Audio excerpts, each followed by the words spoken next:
We saw the sexual reproduction in plants, which involved the flower, which had the different parts of male and female reproductive organs. Now we come to the reproduction in human beings. The human beings are the most complex animals, and obviously the reproduction is also not an easy process. It's a complex process which involves the male and the female. And when we say about male cell and female cell, the reproductive parts of male and female are also quite different. Let's study what is the structure of human male reproductive system. The human male reproductive system has two major parts, which is called the testis and the penis. These are the two major parts which are producing the male cells, and other parts are helping in the taking the male cells to the site. Now testes are the major part which produces the male cell. The testis is the part of the male reproductive system which produces the male cell, and this male cell is produced by hormone also, which is released by testis, which is known as testosterone. Now testosterone is a name of the hormone which are actually responsible for various secondary sexual characters in male, and that is why this testis is very important. It's acting as a gland. It's because it is acting as a gland as it produces the hormone testosterone, and secondly it produces the male cell, and that male cell is produced by testis. Secondly, this testis, to produce the male cell, it does not require a warm temperature as inside our body. So that is why, as it requires a low temperature, that is a cooler temperature, the testes are found outside the abdominal cavity. So it is found outside the abdominal cavity, present in a system which is present in a part which is known as scrotum. So it is present in scrotum, and this is outside the abdominal cavity of the body. As it requires less temperature, that means it doesn't require our warm temperature of our body to produce male cell, and therefore it is outside the body, because outside temperature is less than the inside temperature, and that helps in the, if it is outside, that helps in the production of male cell. So it produces male cell. It produces male cell. Also, it produces testosterone. Now, if you are asked to write the function of testis, there are a lot of functions. First, you will write testis is a male reproductive part of the system. Secondly, it is present in the scrotum outside the abdominal cavity because it needs less temperature to produce the male cell. Function, it produces the male cell, which is actually one of the cell which is fusing with the female cell, and secondly it produces a hormone which is known as testosterone, and this testosterone is important for developing of secondary sexual characters in males. This was the importance of testis. Now once the testis is developed, there are various male cells which are formed, and when immature sperms they produce a male cell which is also called as sperms, and these sperms which are immature, they are sent to a part which is known as epididymis. Epididymis is the part where the immature cells completes its maturity and becomes the mature cell, and this is just outside the testis part. So testis is producing the male cell, and this male cell is called as sperm, and this sperm is produced by the testis. And epididymis, that means the immature sperm cells are passing to the epididymis cells for development and storage. So for the further development, the sperms which are immature, they are sent to the epididymis part, and where they undergo development. Now next is the vas deferens. Vas deferens is nothing but a tube-like structure which is actually carrying the sperm from the testis to the urethra. So this is acting only as a tube for carrying the sperms or the male cell from this testis part towards the urethra part. and this is called the function of vas deferens. Now you can see seminal vesicle and prostate gland. These plays a very important role in producing the fluid which will keep this sperm healthy and which provides the nutrition to the sperms. And these two, seminal vesicle, which is the blue colored I have made, and the prostate gland which is present under the bladder or the urinary bladder, these two produces a fluid which is also known as ejaculatory fluid. And this ejaculatory fluid is actually keeping or giving the nutrition to the sperms and keeping the sperms alive. And this is the importance of, and also helps in, because it is a fluid, it helps in the transport of sperms. It helps in the transport of sperms to the site. And lastly, the penis, the urethra is passing through the part which is known as penis, and this is the site which is actually taking the sperms to the site of the fertilization. These are the various parts of human male reproductive system which is taking part in the fertilization in the human beings. First major part is testis, then penis, then epididymis, vas deferens, prostate gland, seminal vesicle, and urinary bladder, which is connected to all the different parts of the male reproductive system. And this urethra passes through the penis, which is actually the organ which is taking the sperms to the site of fertilization. Now what is sperm? The sperm is a male cell. As I said, the male cell which is produced by the testis is called the sperm. The sperm is consisting of a sperm. I'll show you the figure which is not given in your textbook, but it consisting of one head and one middle piece and one tail-like structure. This is the structure of sperm. You can say this is head, this is called middle piece,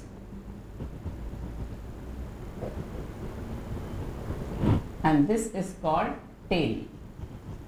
This is the structure of sperm.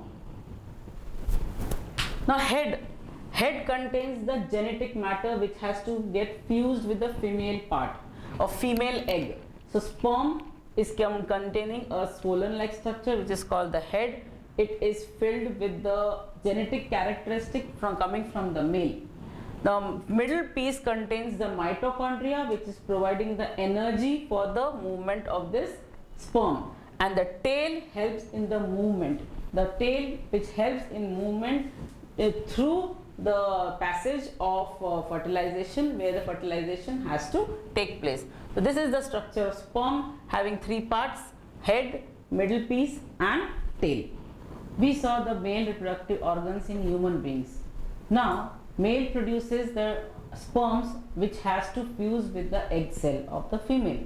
Now before that we have to study the female reproductive organs which are present in the human beings. Now this is the general diagram of female reproductive system. Now in the female reproductive system, you can see that I have made a thicker part which is called as vagina, then the part which is called as cervix, then the thick part here, it is called as uterus. The inside the uterus there is a lining which is called as endometrium. Then there are the two duct-like structures. These two ducts are called as oviduct, and they are getting attached with the ovaries. Now these are the various labeled part of the diagram. Now what does each part do? Let's start with vagina. Vagina is the thick muscular tube-like structure which is present under the uterus. And what is the role of vagina? Vagina is the opening of the cervix, the opening to the uterus. Vagina has a very important role to play. Firstly, it allows the menstrual blood to pass out of the body. The blood which carries the unfertilized egg, it has to come out of the body, and that is called as menstrual blood. And this is the passage, vagina is the passage of menstrual blood to go out.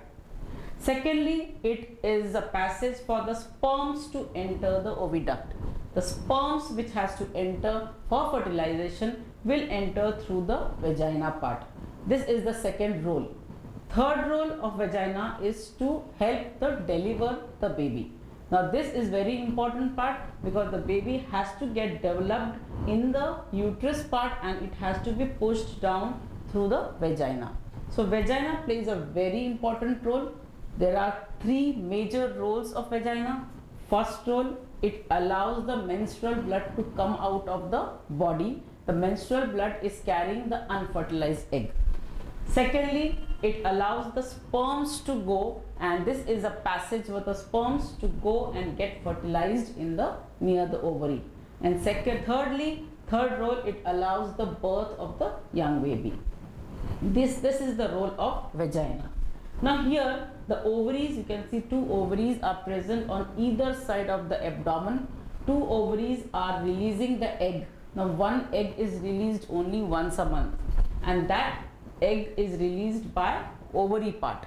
Now this ovary is also acting as a gland which is giving out a hormone which is known as estrogen. Now estrogen hormone is very important. It is responsible for the secondary sexual characters in female, and this secondary sexual characters is possible only if this ovary gives out the hormone which is known as estrogen. The estrogen is responsible also for release of egg. Now once the egg is released, it passes through the duct which is called as oviduct. So this oviduct function is only the passage of egg to come.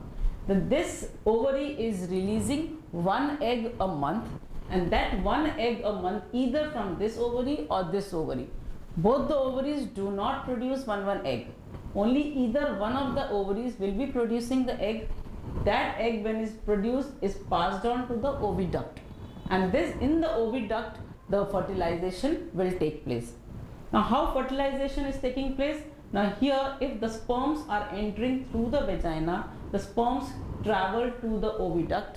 Here the oviduct, in the oviduct, the sperms and the ovum, or the sperms or the egg, fuses together to form a zygote. And this zygote, once the zygote and the male cell and the male cell and the female cell have fused together, they form one cell. The union forms one cell, and that one cell comes down and settle inside the endometrium. This is the endometrium, but this is the transverse section of the uterus. Here the lining of the uterus is called the endometrium, and here the fused cell comes down and settles here and fixes inside the wall of the endometrium. When it fixes inside the wall of the endometrium, it gets the nourishment from the mother's womb. Once it gets nourishment from the mother's womb, this zygote starts developing. And when the zygote starts developing, it undergoes rapid cell division. Cell division, which involves the formation of further cells. And when the cells are formed, then tissues are formed, and then tissues are formed, then organs are formed. This is how a small fetus is developed. When I say fetus, what does it mean to you? Fetus is the part of the human baby at the stage at which we can actually recognize the body parts. When we start recognizing the body parts, then that part of the baby is called as fetus. F-O-E-T-U-S. So what is happening? Actually the sperms are entering the vagina. It is going to the oviduct. If the oviduct has an egg there, then it fuses with the egg, and this egg, once it fuses, it becomes zygote. This zygote comes down in the uterus part. Uterus have a lining which is known as endometrium.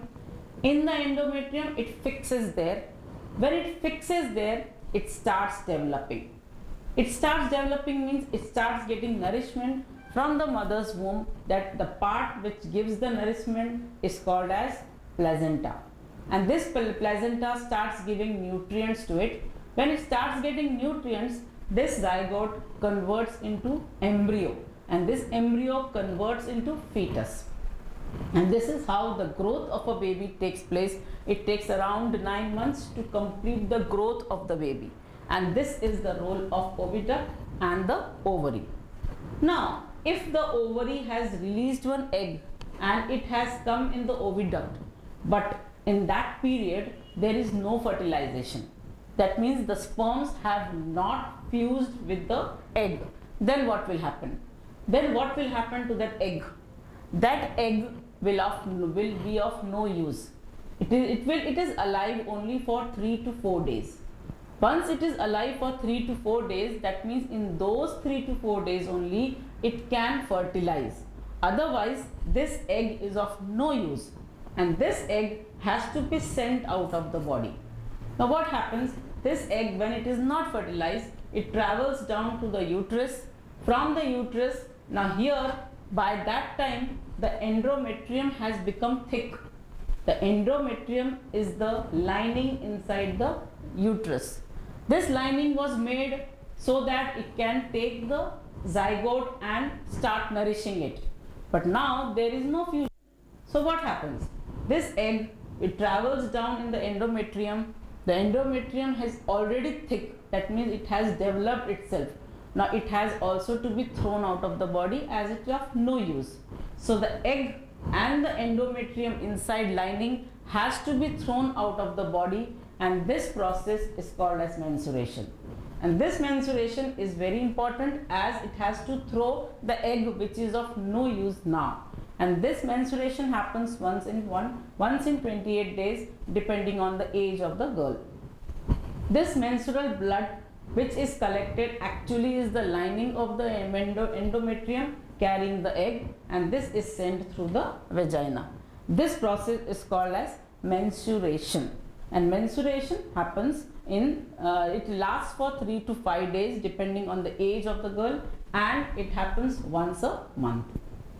Now this was about the fertilization which happens in the human body, that is the female human body. The sperms and the ova, this ova or the ovum or the egg cell fuses together to form zygote, and this zygote is developed inside the uterus to form a whole baby. Now once the zygote develops, it forms a ball of cells. I said it continuous, cell division is continuous. Then when cell division continues, it forms a ball of cell which is known as blastocyte.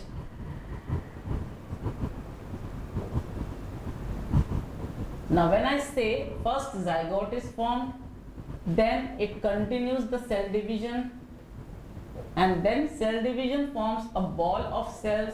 This is called a ball of cells, and this ball of cells is nothing but the blastocyte. So when the zygote is formed after the fusion of male and female gamete, it forms the zygote. This zygote travels down to the endometrium part inside the uterus. Then continuous rapid cell division takes place, and when cell division takes place, it forms a ball of cells which is called as blastocyst. And this blastocyst later goes on developing into more tissues, more cells. The new tissues are formed, tissues form the organ, and a stage comes where we can identify different parts of the baby. And when the stage is there, when we can identify different parts of the baby, it is called as fetus state. Now this was about the fertilization in the human being. One more thing, when the zygote fixes inside the uterus, as I said, it is getting nourishment through the placenta. Placenta is a part inside the uterus of female body which is giving the nourishment or the nutrients. But how is this placenta attached to the fetus? So placenta is attached to the fetus through a cord which is called as umbilical cord. And this is very important. The passage of the fetus or the baby to the mother is through a cord which is called as umbilical cord. And this umbilical cord provides the nutrients from the placenta to the baby. When after the 9 months the baby is fully developed, it is pushed out through the vagina. This vagina is a very muscular organ. It has a capability of contraction and relaxation. So it can contract and it can relax and push the baby out of the human system, and this is how the baby is born. At birth, when the baby girl is born, she is born with 2 to 4 million eggs. Already the eggs are made in the body of the baby girl, and 2 to 4 million eggs are formed. But are they all 4 million eggs useful? No. All 4 million eggs are not useful. Hardly around 400 cells or 400 eggs are useful in the whole lifetime. Now the more the age, the more is the maturity of that egg.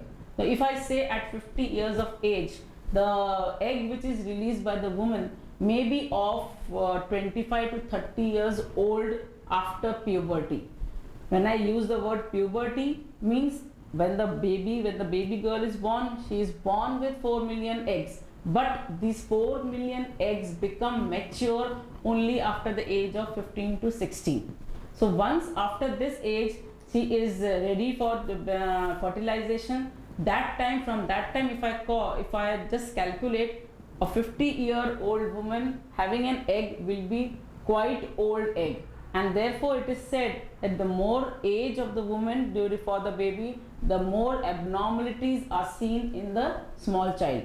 The more abnormalities are seen because the age of the egg which was used for fertilization was quite high. And this is the reason it's said that if the small baby is formed after 40 years of age or after 35 years of age, there is always a chance for deformity or the abnormal condition of the baby. So these eggs are already there. No new eggs are added later on once the baby is born. Whatever the number of eggs are formed, it starts maturing after puberty age. Now many times it so happens that twins are formed. Now how is twins formed? There are two types of twins. If you have seen around you, there are some twins look exactly like each other, and those are called as identical twins. But there are twins who don't look like each other. They may be one boy, one girl, two boys or two girls. So when they don't look like each other, they are called as fraternal twins. So identical twins and fraternal twins. Now how are they formed? I'll tell you again. I told you the sperm travels through the vagina, enters the oviduct. Here it meets the egg and it forms the zygote. Correct? Now this zygote remains here for few hours. Due to some reason, this zygote which is formed divides into two, just half. It gets divided into half. So what happens? One zygote becomes two zygote. The one zygote which has got one male cell and female cell, it has got the characteristics of its parents. Once it is fully formed, zygote is formed, that one cell divides into two cells. And this is how the identical twins are formed. The identical twins can be either two boys or two girls. Identical twins cannot be one boy, one girl. Why? Because one zygote which is already fused, already got the characteristic features, already got the genetic matter from male and female parents, it is dividing now. So that is why already it is formed and it is dividing. So either it has got male characters or either it has got female characters. So once it divides, the identical twins can be two boys or two girls. But sometimes it so happens, due to some reasons, due to more hormonal changes, two eggs are released at a time. Many times it so happens, instead of one egg which is normal, two eggs are released. So in this oviduct, two eggs are there, one here, one here. And if the two sperms at a time fuses here, two sperms at a time fuses here with the two eggs, so two zygotes are formed. These two zygotes start developing at the same time and they come down in the uterus and fixes itself in the wall. These two are different. Here one zygote divided into two, so it formed identical twins. But here two eggs were there and two sperms came and fertilized it, so two separate zygotes are formed. When two separate zygotes are formed, two separate individuals are going to form. So here it can be two girls or two boys or one boy, one girl. Such set of twins are called as fraternal twins, and the twins which are formed from one zygote, they are called as identical twins. So this is the story behind how the twins are formed. The last part concerned with the fertilization, concerned with the reproduction. What is the need for a small family. Nowadays it's said the family should be small.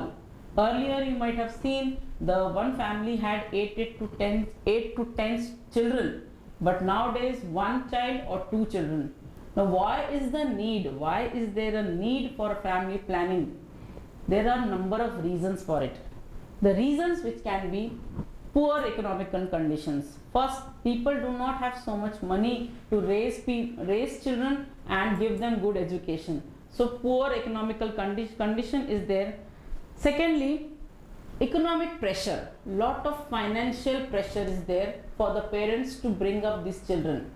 All wants a good life for children. So these type of financial pressures put a lot of pressure on these parents. Then when the age of girl is very less, where during the marriage time and she delivers the baby, her poor health is a major cause. Many times it is seen that if the girl is very young, she cannot bear the pressure of the bearing a child. So mother's poor health, which results in the neglect of children. When so many children are there, financial conditions are there, the children get neglected. Many people due to poverty do not have proper housing. So this proper conditions are not there, proper housing is not there, which results in the malnutrition or undernutrition of the children. And so the mortality rate increases. What is mortality rate? The death rate. The death rate increases because of so many causes if we have a big family. Then better education facilities are not provided. If I have one child, I will provide better facilities. If I have 10 children, it is very difficult for me to find that much financial things, or financial matters becomes very difficult. So these are the reasons why the family planning is given so much importance by the government, and we should have a small family. Less the population, much better are the facilities given to the people around. So government can also help many people if they have a smaller family. Now the last part, how do we keep a small family? Now there are various primary health centers which are giving so many advertisements how to keep the family small. There should be use of contraceptives for both male and female, which can keep the population under control. And various contraceptives are also given free of cost in the primary health center, which can help in reduction of the number of population or number of people on this earth. Various pills are given, condoms are given, pills are given, and various methods are told to the parents how to control the family, or how not to control, for not to increase the number of children. Another important thing is the use of contraceptive also helps in keeping the sexually transmitted diseases away. Now sexually transmitted diseases are the diseases which can transfer when during the sexual contact between the male and female, and most dreaded disease on this earth now is AIDS, acquired immunodeficiency syndrome. This is the name of the AIDS disease, which is so just spreading like fire. The AIDS major reason to spread is through sexual contact, which is unsafe. Secondly, it is spreading through the used needles, which generally it is seen in the medical hospitals, or the drug addicts, they just throw it away, and those needles are again utilized, and this causes a lot of anxiety because this infection can spread. The infection spreads through sexual contact, the infection spreads through the used needles. Another type of disease, the gonorrhea and the syphilis. These are another name of the two dreaded disease which is caused by the unsafe sexual contact. And these reasons which is keeping the government also at giving the advertisements that the use of condom should not only for the keeping the family small, but also to keep away from such type of sexually transmitted disease which are killing people at a very fast rate. So if you want to know the names of the disease, first disease is AIDS, second is syphilis, SYPHILLUS, third is gonorrhea, and fourth is WARTS, WARTS. So these are the names of the sexually transmitted disease. In short, it is also called STDs, which are very dangerous for your life and it can spread like anything. So it's the government or the people primary health center always emphasizes on safe sex, using of condoms to remove or to prevent yourself from such type of sexually transmitted disease. And WHO, that is the World Health Organization, also has given guidelines to various countries how to keep the control of the family, how to keep the family small, how to spread the awareness among the people. So WHO or the World Health Organization is also playing a big role in participating in these actions. Welcome students. We have studied the whole lesson of life cycle, lesson number 12. Now I will just try to explain the whole lesson in short using the flow chart, or we call it as concept map, which in this flow chart all outline of the whole lesson will be again refreshed. Let's start with this chapter is about reproduction. Now why is reproduction important? Reproduction is very important, which may help to prevent the extinction of some of the species of organisms which we are dealing with. So many organisms are present on this earth, but if the population is not increasing, if the reproduction is not taking place, one fine day they will become extinct. So reproduction is very important to prevent the extinction. Reproduction is also important to create variations in the organisms. Now variations are present when the sexual reproduction takes place. In the sexual reproduction, one male and one female cell just fuses together, which give rise or give new types of variations come, and those variations help the individual to survive in this atmosphere. This reproduction is a type of life process. Now reproduction is important because we have to go on generating the new generation, and that's why it can be considered as a life process. This reproduction may be of two kinds. One is asexual, second is sexual. In asexual reproduction, we studied that only one parent is involved. So asexual reproduction involves one parent, and this one parent can be a unicellular organism or a multicellular organism. Now unicellular means the organisms which are made up of only one cell, and multicellular organism means the organism which is made up of more than one cell. So one parent is only involved in the asexual reproduction which we studied. This, if we consider the unicellular organisms, how do they reproduce? Mainly there are three methods in which they reproduce. First, binary fission, second, multiple fission, and third, budding. So I can say binary fission is an example which can be seen in amoeba. The binary fission, bi means two. So when amoeba breaks into two, that means the nucleus first divides, then the cytoplasm divides, and the whole organism divides. That is binary fission. Multiple fission. Now this is a type of reproduction seen in amoeba when unfavorable conditions are there.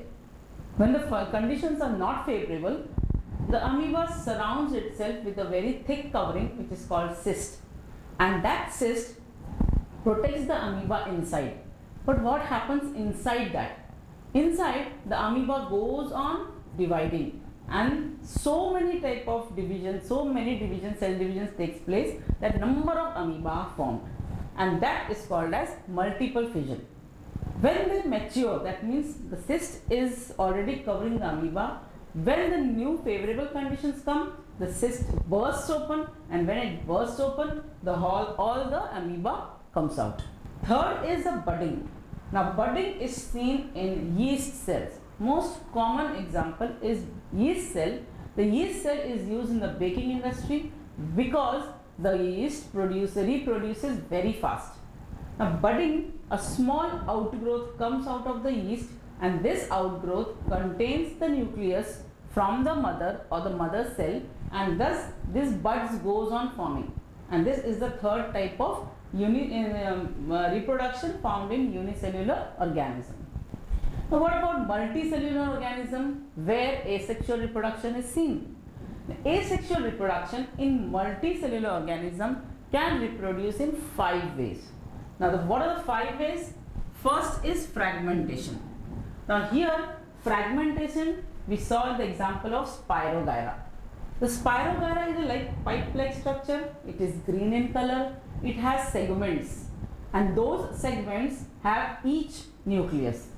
It has green bands of chlorophyll and that was the structure which was for Spirogyra. Spirogyra, when it reproduces, the segments divide. When the segments divide, it is called the fragmentation or fragments divide. That's why the name fragmentation has come. Second type of reproduction in multicellular organism which is asexual is regeneration. Actually, we cannot call it as a reproduction, but only thing if an organism loses any part of their body. What happens? It can happen in any other organisms. I had told you about a lizard which we see in our rooms or in our houses.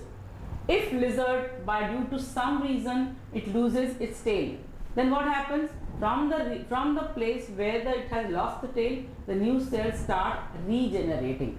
Why? Because there are some specialized cells present in the lizard. The same way it can happen in other organisms and regeneration can take place. Third way of reproduction in multicellular organism asexually is budding. Now here the Hydra example was shown in your book. The Hydra is a small microscopic organism found in water. Now here also small bud-like structure comes out. Now the cavity of the Hydra is also formed in the new bud. The coelomic cavity also is formed in the new bud and the flagella is also formed in the new bud. So when the bud starts maturing, it separates and then it develops as a new individual. That was budding. Fourth way of reproduction was vegetative propagation. Now this is generally which we found in the plants. Plant body have root, have stem, have branches, have leaves, have flowers. Now flowers are the part where the sexual reproduction is taking place. But if I take a stem, if I take a root, if I take a branch and I put it in the soil, will it start growing? Yes, it is possible that from the vegetative parts of the plant, the new cells division starts and a new plant grows. It is through root, it is through stem, it is through leaf. The root best example is sweet potato. Actually, sweet potato is a root, but it is a swollen part and it is very fleshy and so that's why we eat it. If I take a swollen part, one part of the sweet potato and put it in soil, the new plant will start coming out. Stem, if I take any stem, any potato is also a stem which is found underground. Potato has small eyes over it. When I say eyes, not this the eyes or the buds or the small outgrowth on the potato. If I take a potato, put it in soil, put the water, from the buds the new plant starts coming out. Or for example, if I take a shoe flower plant, I break a branch, put that branch in another pot, that branch will start growing and new branches will come out. So that is the example of vegetative propagation. Through leaf, we studied the example of bryophyllum. Bryophyllum is a special type of plant whose leaves have, at the end of the leaves, there are small buds. Now that bud doesn't look like a rose bud, but it looks like small leafy like structure present there. And that are called as eyes or the buds. If I take that leaf and if I put it in the water or in the soil, it will start growing. So this is one of the type of vegetative propagation. The fifth type which is seen, reproduction is seen in multicellular organism is spore formation. We all have seen the fungus growing on bread, the fungus growing on chapati, the fungus growing on your food articles. Now what is that fungus? Fungus, this is called mold, M-O-U-L-D. This mold has a ball-like structure attached with a filament which is fixed to the base. Now they take nutrition from our food. Now here what is happening, the ball-like structure is called sporangium. Then that sporangium matures. When it matures, number of spores which are trapped inside are released. When they are released, they fall on the food again, and again they reproduce. This is why we see fungus growing so easily in rainy season. So these are the 5 ways in which the multicellular organisms can asexually reproduce. Now we come to second type of reproduction, which is called as sexual reproduction. Now sexual reproduction is very important. First, the offspring which is formed is having the characters of both male and female, that is the mother and the father. Second important thing is the sexual reproduction creates lot of variety, so lot of diversity. It is able to produce the variations in the individual which helps them to adapt to the surroundings, and it also prevents extinction. So in sexual reproduction it involves 2 parents, one male and one female. Now we studied the whole structure of male reproductive organs. The male produces the male germ cell which is called as sperm, and female produces the female germ cell which is called as egg, and these two unite together to form one celled thing which is called as zygote. This zygote continuously divides, forms the blastocyst and develops into a new individual. So this was about the sexual reproduction where the 2 parents are involved, and the asexual reproduction which involved only 1 parent. This is the whole concept map of the chapter life skill.